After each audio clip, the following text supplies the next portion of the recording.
Eh bien, Moadim les Simcha, nous avons le plaisir d'accueillir dans notre studio, à l'occasion donc de ces fêtes de Sukkot, notre ami Michel Gurfinkel. Michel, bonjour. Moadim les Simcha. Bonjour, Moadim les Simcha. Alors, on est toujours très heureux de vous avoir ici. Même, on est aussi satisfait quand on se parle au téléphone, mais c'est toujours plus sympathique de dialoguer dans notre studio ici à Jérusalem. Et nous avons choisi de parler ensemble ce matin de dresser d'une certaine manière un bilan de l'année qui s'est terminée, l'année 5779, qui a été, on peut le dire sur le plan politique, une année particulièrement mouvementée. Alors bien entendu en Israël, puisque c'est une année, on va dire, à blanc, puisqu'il n'y a pas de gouvernement depuis quasiment un an, depuis le mois d'octobre dernier, le mois de novembre dernier, et ce que vous me faisiez remarquer hors antenne, et nous allons en parler, c'est qu'en fait, dans plusieurs pays démocratiques, hautement démocratiques, eh bien, on peut retrouver le même genre de figure, de chaos politique. Alors, expliquez-nous d'abord où se sont situés ces pôles de chaos politique en dehors d'Israël et pourquoi. Alors, on va d'abord essayer de dresser un tableau de ce qui s'est passé tout au long de l'année 5779. On a oublié déjà le nom. Donc, Israël, tout le monde sait, tout le monde a compris la situation. C'est quand même... Pas tout le monde a compris. Je ne sais pas si on a compris le pourquoi de la situation, ouais. Mais on comprend, lorsqu'on dit que c'est une année chaotique, on comprend de quoi on parle. Je voudrais dire que lorsqu'on compare ce qui se passe en Israël avec ce qui se passe dans les autres pays du monde démocratique, on peut dire pratiquement que Israël est un des pays qui s'en tire le mieux. Mm-hmm. C'est-à-dire qu'il y a une crise politique en Israël, mais ce n'est pas une crise qui atteint les structures mêmes de la société, de l'État, de la nation, du régime démocratique. Mmh. Alors que dans les autres grands pays occidentaux, on va dire, il y a du jamais vu de ce point de vue-là. Alors ce sont les États-Unis. On va commencer par la France, si vous voulez bien. Oui. C'est quand même l'année qui vient de s'écouler, ça a été l'année des Gilets jaunes. Oui. C'est-à-dire une année où une sorte d'insurrection très violente, que personne ne voyait venir ou ne voulait voir venir, a éclaté et s'est traduite par des scènes, des revendications de plus en plus fortes vis-à-vis du gouvernement, y compris à un certain moment une revendication de démission du président, de changement en fait des structures constitutionnelles, de création de nouvelles institutions. Il y a eu aussi énormément de violence sur le terrain. Nous avons en tête ces images extraordinaires, inimaginables, du cœur de Paris, des Champs-Élysées dévastés, et pas dévastés une fois, dévastés à plusieurs reprises, d'immeubles en flammes, de l'Arc de Triomphe profané.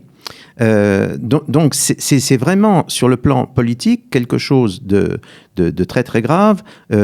Si l'on classe disons les insurrections, les émeutes, le chaos politique sur une échelle de 1 à 10, on peut dire qu'on était au moins à 6. Vous savez que lorsqu'il y a un tremblement de terre puissance 6, oui, ça fait déjà beaucoup de dégâts. Mm-hmm. On était au moins à ça.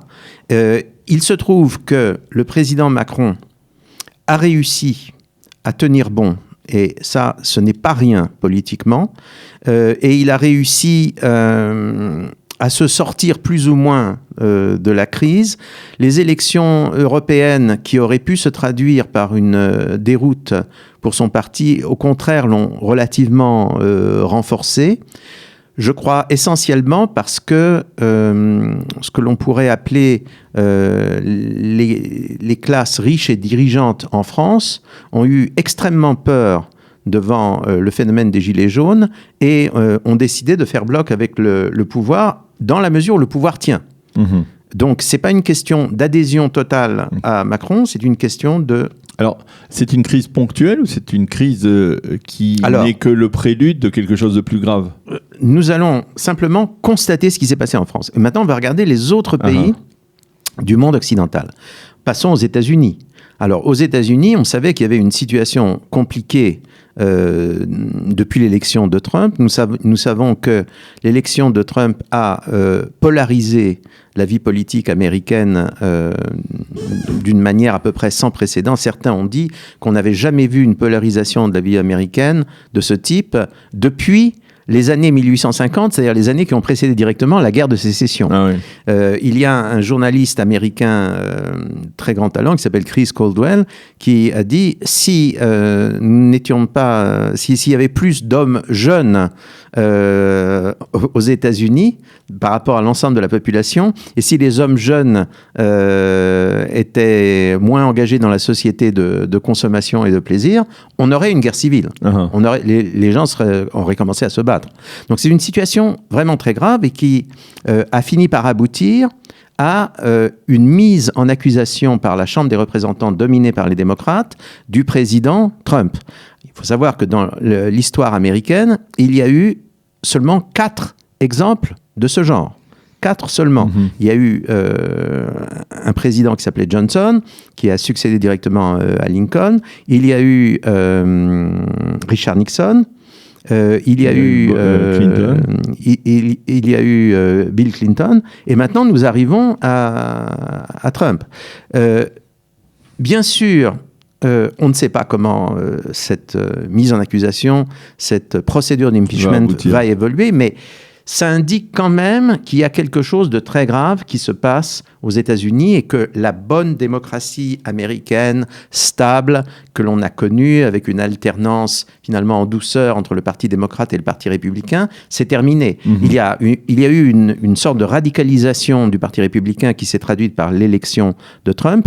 Il y a une radicalisation du Parti démocrate qui se traduit par la prise du pouvoir au sein du Parti démocrate par la gauche la plus extrême. Il y a une sorte de déperdition de ce qui était jusqu'à présent raisonnable, modéré dans les deux partis. Personne ne sait où cela va aller. Alors ça, c'est pour les États-Unis. Regardez maintenant l'Europe occidentale. En Europe occidentale, d'abord, on va parler des États-Unis, du Royaume-Uni, pardon, du Royaume-Uni. Dans le Royaume-Uni, là aussi, il y a une crise constitutionnelle qu'on n'a jamais vue aux États-Unis. Excusez-moi. Oui, c'est pas grave. Au Royaume-Uni. On n'a jamais vu au Royaume-Uni une crise constitutionnelle de ce type. À cause du Brexit. Avec le Brexit, avec une succession de révolutions de palais chez les conservateurs, avec l'échec d'un Premier ministre conservateur, Madame Theresa May, l'arrivée d'un nouveau Premier ministre conservateur brillant, amusant. Après tout, il était un excellent journaliste avant de devenir Premier ministre. Mais aujourd'hui, on est dans une crise totale, puisque apparemment, le Parlement refuse, il n'y a pas une majorité dans le Parlement pour décider de nouvelles élections. Il y a des mesures constitutionnelles qui permettraient au Premier ministre de gouverner en suspendant plus ou moins le Parlement. Bien que ce soit totalement constitutionnel, les gens disent que c'est inconstitutionnel et que c'est un coup d'État. Le Royaume-Uni n'avait pas connu une crise de ce genre pratiquement depuis le XVIe siècle. Alors, il y a le Royaume-Uni. L'Allemagne. L'Allemagne aussi. En Allemagne, il y a eu des élections qui étaient la rançon du coup de sang ou de folie de Madame Merkel en 2015, c'est-à-dire l'admission massive de migrants en Allemagne, sinon 1 million, du moins plusieurs centaines de milliers de migrants. Pendant un bref moment, ceci a été considéré par beaucoup d'Allemands comme quelque chose de magnifique et réhabilitait définitivement l'Allemagne en tant que pays des droits de l'homme. Le problème, c'est qu'une bonne partie de ces migrants sont des gens à problème, que leur arrivée massive a totalement déstabilisé la société et l'opinion allemande. Et le résultat que nous voyons aujourd'hui, c'est que aux dernières élections allemandes, c'est que les deux partis principaux le Parti chrétien-démocrate et le Parti social-démocrate, sortent extraordinairement affaiblis. On peut dire pratiquement qu'il y a un collapsus des deux principaux partis. Alors, Michel, on le voit, c'est un phénomène majeur qui s'étend. Je n'ai pas parlé de l'Italie. Oui, alors on comprend, il y a beaucoup on va dire, de problèmes, de crise politique dans les pays démocratiques, occidentaux en particulier. Donc, quel est le point commun? Est-ce qu'il y a un point commun entre toutes ces crises et est-ce qu'il y a, on va dire, une sorte de maladie démocratique, de la démocratie dans ces régimes-là? Je crois qu'on est obligé de constater qu'il y a une sorte de faille ou de crise systémique qui atteint la plupart des pays démocratiques occidentaux. Il y a donc, il faut en conclure que le système démocratique qui, en gros, s'était imposé partout au lendemain de la Deuxième Guerre mondiale, est arrivé à un très grave degré d'usure. L'une des explications les plus simples, c'est que l'usure du système, c'est d'abord une usure des paradigmes politiques. C'est-à-dire que toutes les classes politiques des pays occidentaux, en fait, sont formées de gens qui vont à l'université, qui vont à Sciences Po ou à l'équivalent Sciences Po dans tous les pays occidentaux, qui apprennent des choses qui faisaient sens au lendemain de la Deuxième Guerre mondiale, mais qui ont été totalement, progressivement vidées de leur sens, qui ne correspondent plus du tout aux situations actuelles. Après 1945, il y avait une grande importance sur un accent qui était mis sur la démocratie formelle, il y avait des problèmes de justice sociale qui étaient relativement faciles à résoudre, le patronat sous l'égide du pouvoir pouvait discuter avec des syndicats qui dirigeait réellement la classe ouvrière ou la classe des employés. Aujourd'hui, on est dans un autre monde. On est dans un monde où des changements démographiques extrêmement graves, qu'il s'agisse de l'immigration, qu'il s'agisse de la chute de la natalité, qu'il s'agisse de l'explosion des seniors, ce sont des crises extrêmement graves qui modifient complètement la société occidentale. Et il y a, par ailleurs, une nouvelle insertion du monde occidental dans le reste du monde qui a changé. L'Occident dominait le reste du monde il y a 50 ans seulement. Il y a encore peut-être 35 ans. C'est fini. Maintenant, le monde occidental est confronté à des pays émergents. Et ces pays émergents, il y en a un, le plus grand d'entre eux, la Chine, qui développe actuellement un modèle qu'on va qualifier de national autoritaire. Pratiquement, on peut parler d'une forme de national-socialisme à la chinoise. C'est un système qui vaut ce qu'il vaut, mais qui donne toutes les apparences de la réussite et de la stabilité. Et il faut bien dire qu'en Occident même, beaucoup de gens, aujourd'hui, sont fascinés par le modèle chinois, ne croient plus à la démocratie occidentale, sont intéressés par le modèle chinois. Et dans les autres pays, l'ancien tiers-monde, ça va encore plus loin. Alors, j'essaie de trouver la cause première de cette crise. Est-ce que, et c'est valable en tout cas pour les pays européens, est-ce que l'Europe, dans sa formule telle qu'elle a été conçue, on va dire, à Rome et après développée au cours des dernières décennies, c'est peut-être l'une des causes de cette situation? Pour les pays européens, je pense que les structures européennes qui existent aujourd'hui sont incontestablement des structures qui génèrent la crise.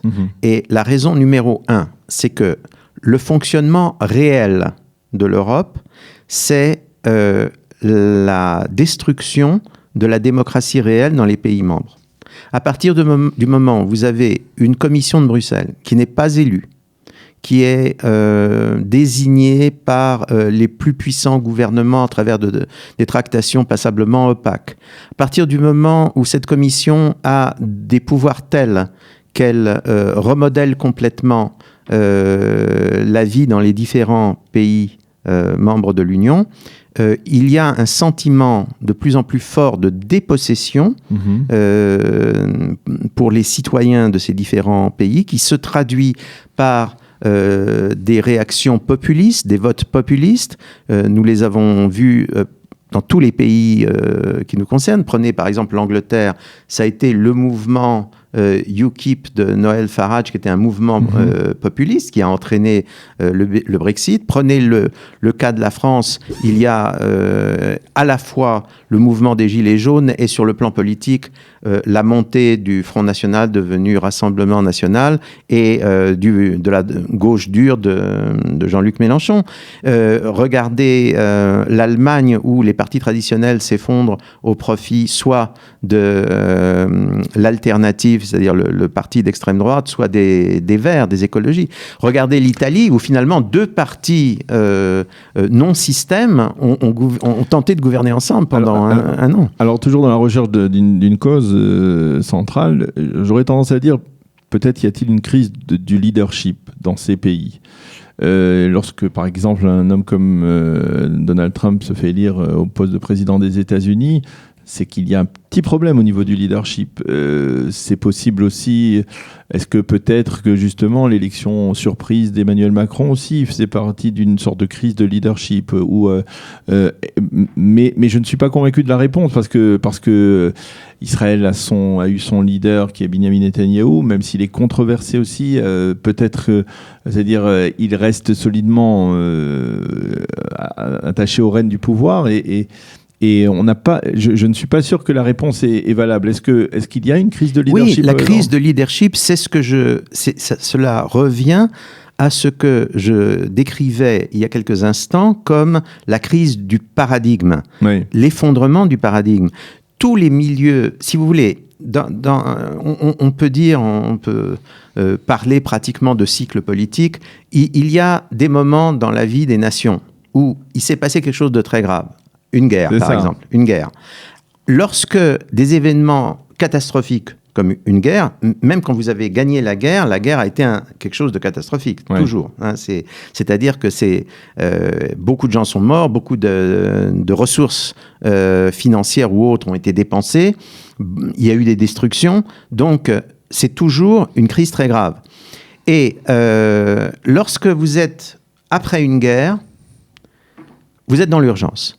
Quand vous êtes dans l'urgence, il y a des leaderships qui se font. Il suffit que quelques personnes qui généralement ont joué un rôle dans la guerre qui vient de se dérouler, quelques personnes émergent et ces personnes arrivent avec quelques solutions simples pour les problèmes les plus urgents et tout le monde est d'accord. Mais là, on est enlisé dans une période de calme relatif. Avec le temps, ce qui se passe, c'est que quand on passe à la deuxième génération et à plus forte raison à la troisième, quatrième génération, il se passe que les bonnes idées qui étaient au départ créées par l'urgence se transforment en leçons toutes faites qu'on apprend à Sciences Po ou dans les écoles équivalentes, qui permettent de passer des concours ou des examens, mais qui ne forment pas au fait que la situation bouge toujours, que d'une certaine manière, il y a de nouvelles situations d'urgence qui apparaissent pour lesquelles on n'est pas formé. Alors, une dernière question, parce que le temps presse. Je voudrais quand même avoir votre appréciation. Si cette analyse brillante, elle est très limpide au niveau international,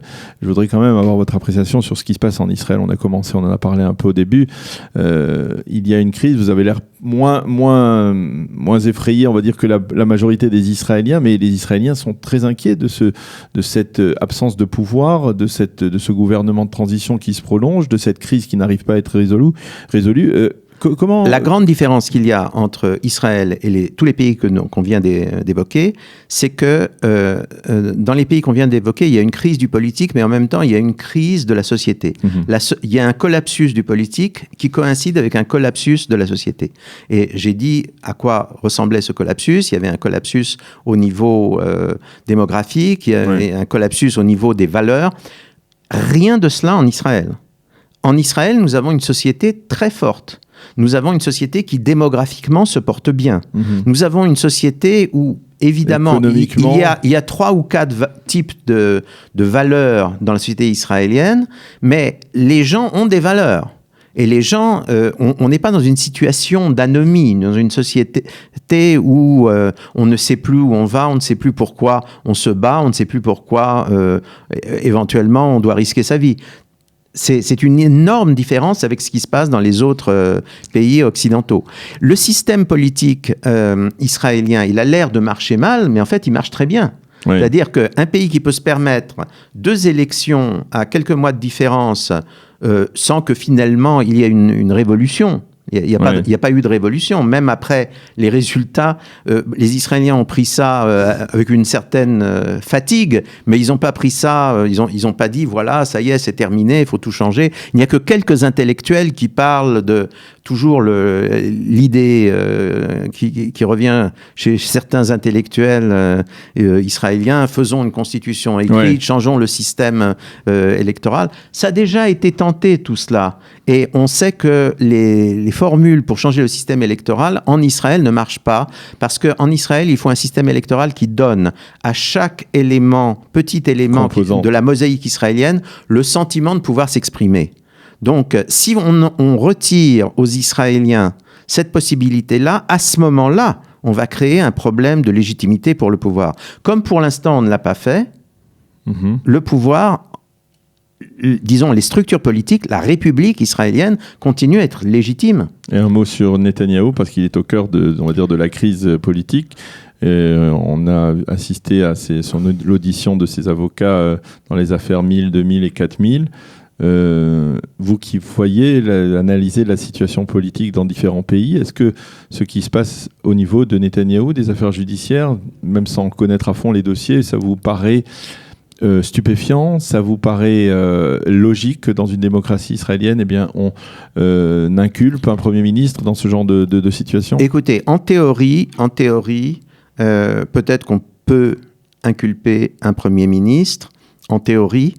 Dans la réalité des choses, je pense que lorsqu'on a bien examiné tout ce qui s'est passé autour de Netanyahou, malheureusement, enfin, je veux dire, la réalité politique en Israël et dans beaucoup de pays du monde fait qu'on ne fait pas de politique sans à un certain moment se trouver dans des situations embarrassantes.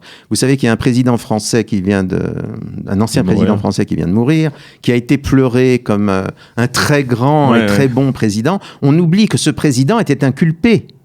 Et il a fallu un membre du Conseil constitutionnel particulièrement habile en droit pour rendre un arrêt qui disait que dans l'exercice de ses fonctions, le président ne peut pas être poursuivi. Après son départ, les poursuites ont été maintenues. Aucun de ses successeurs n'a été prêt à passer l'éponge. Et ce qui a sauvé, paradoxalement, Jacques Chirac d'un procès, de poursuite très grave, ça a été l'affaiblissement de sa santé et le fait que, visiblement, il n'avait plus progressivement sa tête. Donc, c'est ce qui l'a sauvé. Donc, ce que je veux dire, il faut savoir que le mieux est l'ennemi du bien. Il faut savoir où est exactement la limite dans les problèmes de ce genre. Est-ce qu'il y a une part d'instrumentalisation politique dans ce qui est reproché à Netanyahou ? Ma conviction, c'est que oui. Et c'est le cas de beaucoup d'autres pays dans le monde. Eh bien, merci beaucoup, Michel Gruffinkel, de nous avoir éclairé avec cette vision, ce prisme extrêmement élargi en relations internationales de ce chaos politique qui a caractérisé, on va dire, l'année hébraïque qui s'est terminée il y a quelques semaines maintenant. Merci beaucoup d'avoir été avec nous et Mohadim Lessimcha. Mohadim Lessimcha.